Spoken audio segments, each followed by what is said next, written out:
హైదరాబాద్ శివార్లలోని నార్సింగి మున్సిపాలిటీలో నకిలీ దస్త్రాల వ్యవహారం కలకలం రేపింది. మున్సిపల్ కమిషనర్ సంతకాన్ని ఫోర్జరీ చేయడమే కాకుండా ప్రభుత్వ సీనియర్ అసిస్టెంట్ అంటూ తప్పుడు గుర్తింపు కార్డు పొంది మోసానికి పాల్పడుతున్న 4 ముఠా సభ్యులను పోలీసులు అరెస్టు చేసి రిమాండ్కు తరలించారు. రంగారెడ్డి జిల్లా నార్సింగి సబ్ రిజిస్టార్ కార్యాలయంలో అదే గ్రామానికి చెందిన సంతోష్ సర్వే నంబర్ 146కు సంబంధించి రిలీజ్ డీడ్ నమోదు చేయడానికి వచ్చాడు. అతను నార్సింగి మున్సిపాలిటీ జారీ చేసినట్లు కనిపించే ఆక్యుపెన్సీ పత్రంతో పాటు అధికార పత్రాన్ని అధికారులకు సమర్పించారు.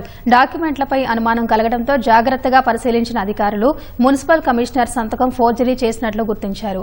మున్సిపాలిటీ కార్యాలయం నుంచి సిబ్బందిని పిలిపించి రెవెన్యూ అధికారులు పరిశీలన చేస్తున్న సమయంలో సంతోష్ ఆఫీస్ నుంచి పరారయ్యాడు.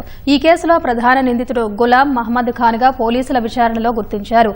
అతనితో పాటు వెంకట్ సత్యనారాయణ, జహీర్ అహ్మద్, చీడేళ్ల శివ, నాగేశ్వరరావు పాత్ర ఉందని అధికారుల విచారణలో తేల్చారు.